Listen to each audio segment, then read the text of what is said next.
It's the magic of math here, and today we're talking negative exponents, which can seem mysterious, but by looking for patterns and applying what we already know about exponent properties, we'll discover a simple rule that makes them easy to understand.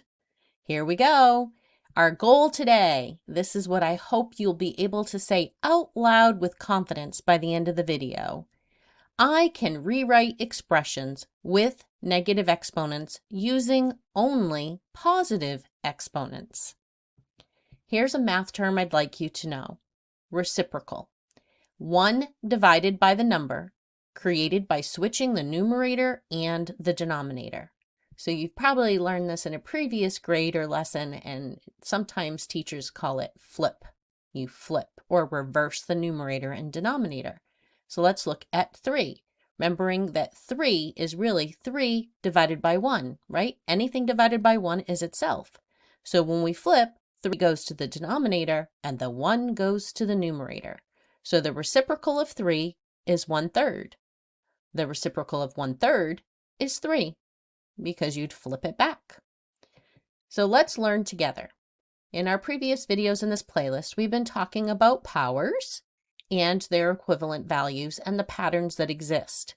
So we want to add in some negative exponents. So if we decrease by 1, 3 to 2 to 1 to 0, 0 subtract 1 is -1. Subtract 1, -2. Subtract 1, -3. So we want to continue in this pattern. We know that 1,000 divided by 10 is 100. Divided by 10 is 10. Divided by 10, you get 1. So what is 1 divided by 10 as we continue the pattern? That would be 1/10. Divide that by 10, you get 1/100th. Divide that by 10, you get 1/1000th. Remembering that that is the same as multiplying by 1/10. So think about that. 1 multiplied by 1/10 is 1/10. 1/10 times 1/10 is 1/100th.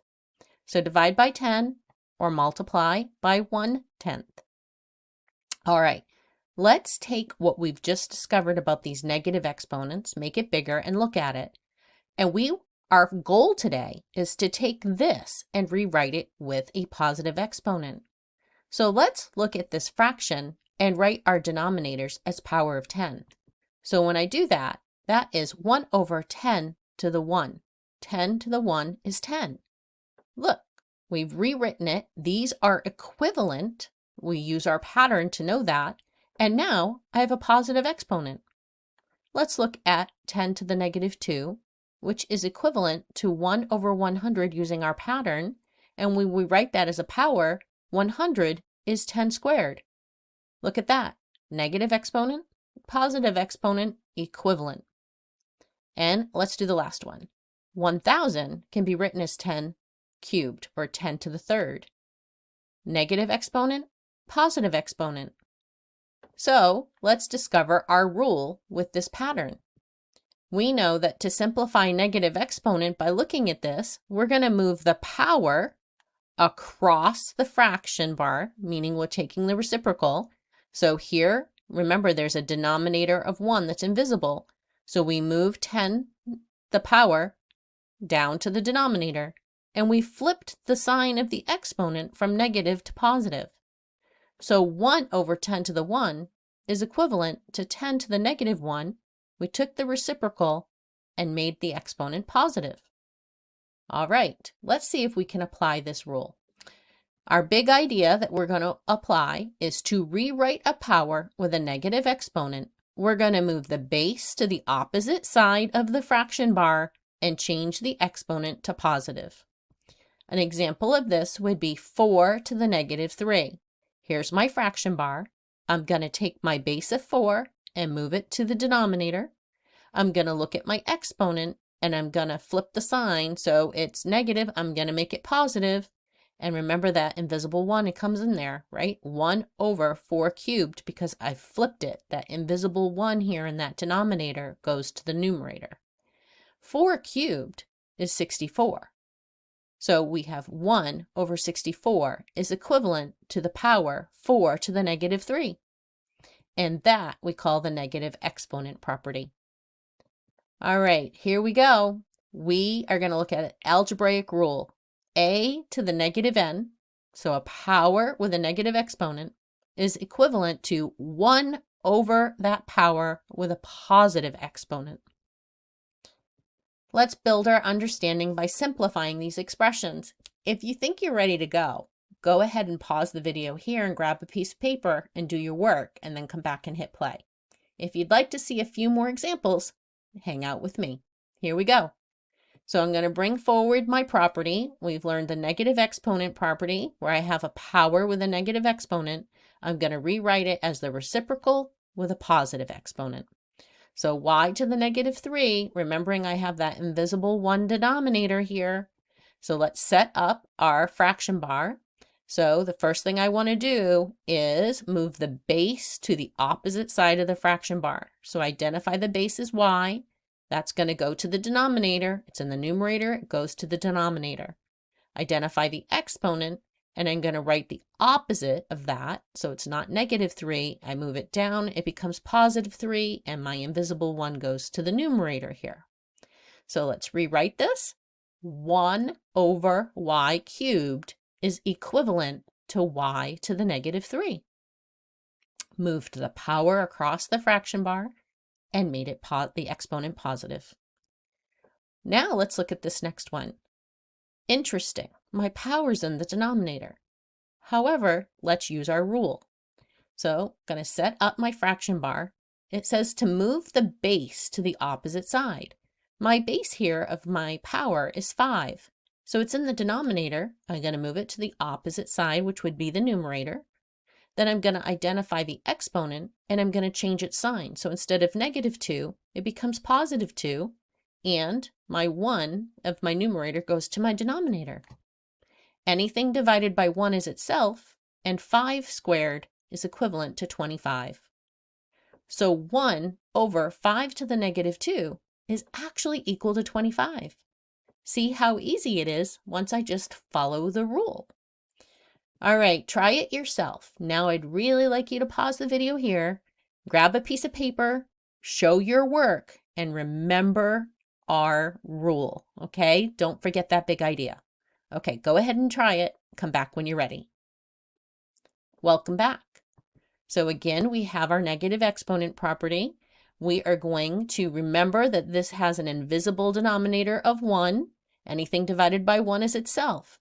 So I'm going to identify the base of my power and move it to the opposite side of the fraction bar. And then I'm going to look at my exponent, and I'm going to make that the opposite sign, which is 4, positive 4 from negative 4. And my invisible 1 here goes to the numerator. And then I know that 2 to the 4th is equal to 16. So 2 to the negative 4 is equivalent to 1 over 16. All right, let's try this one. Here's my fraction bar. I'm going to identify the base of my power. It's in the denominator, so I'm going to move it to the numerator. Identify my exponent. It becomes the opposite, which is 7. And then I have 1 in the denominator. Anything divided by 1 is itself, so I'm simply going to have an answer of x to the 7th. So 1 over x to the negative 7 is actually equal to x to the 7th, written with a positive exponent. All right, here's your Magic of Math challenge. We have Rational Ruby here today and Magic Max. They were asked to simplify 3 to the negative 2. Ruby says, I think 3 to the negative 2 simplifies to negative 9. Magic Max says, I think 3 to the negative 2 simplifies to 1/9. I'd like you to pause the video here and decide who you agree with. Do you agree with Rational Ruby or Magic Max? Come back when you're ready to talk about it. Welcome back.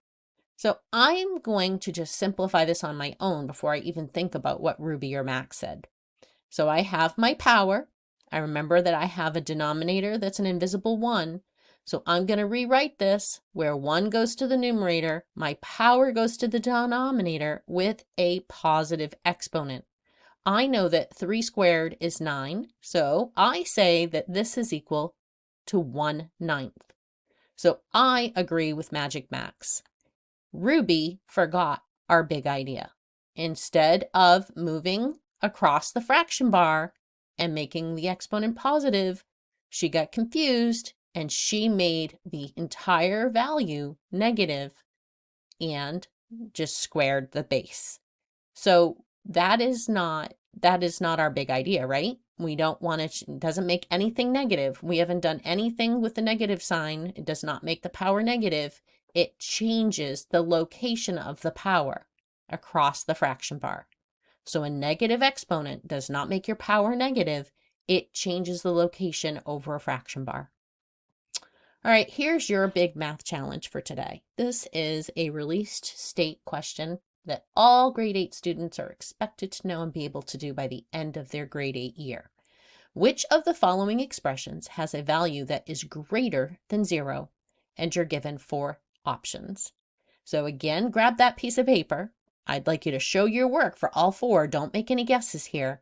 Apply that big idea and come back and hit play when you're ready to see my work. Good luck. Welcome back. So I'm going to consider each one of these expressions and see which one's greater than 0. No guessing for me. So the first thing I do is I look at my power. That negative sign is being multiplied to that power. So I'm going to rewrite this. I'm going to keep my negative sign and then make this the reciprocal. 1 all over my base to a positive exponent. 2 squared is 4. So this is equal to negative 1/4. Negative 1/4 is not greater than 0. I'm going to eliminate answer choice A. Let's look at B. Again, I have my power here being multiplied by negative sign or a negative 1. There's an invisible 1 here. Negative 1 times the power 3 to the negative 3. So let's rewrite this, keeping the negative sign.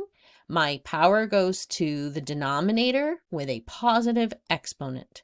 3 cubed is 27, so this is equivalent to negative 1/27, and anything negative is not greater than 0, so I'm going to eliminate B. Let's look at C.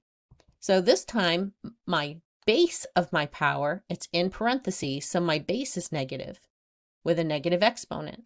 So I'm going to rewrite this as 1 over my base to a positive 4 exponent. I know that negative 4 multiplied by itself 4 times is going to be positive, and 4 to the 4th is 256. This is greater than 0. So I think C is the answer. But before I commit to that, I want to evaluate D. So D has a base of their power is in parentheses, so it's negative 5 with negative 5 as an exponent. So I'm going to rewrite this first with a positive exponent. So 1 over the base of negative 5 to a positive 5 exponent. And anytime I have a negative base and an odd exponent, I know that my power is going to be negative. I put the negative sign in the denominator just to keep it there. You could have written it next to it. So 5 to the 5th is 3,125. So D is equivalent to negative 1 over 3,125.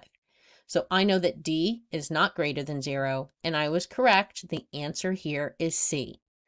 And my clue was I had a negative base, but I had a even exponent. All right, let's remember this as we conclude this lesson today. When simplifying expressions with negative exponents, do not make the answer negative. That's what Rational Ruby did. We don't want to do that. That negative exponent does not make your power negative. Instead, think a negative exponent means reciprocal. Move the base across the fraction bar and change the exponent to positive. And that's the magic of math, where we continue to master math one video at a time. I hope you have a great day and that you'll come back soon.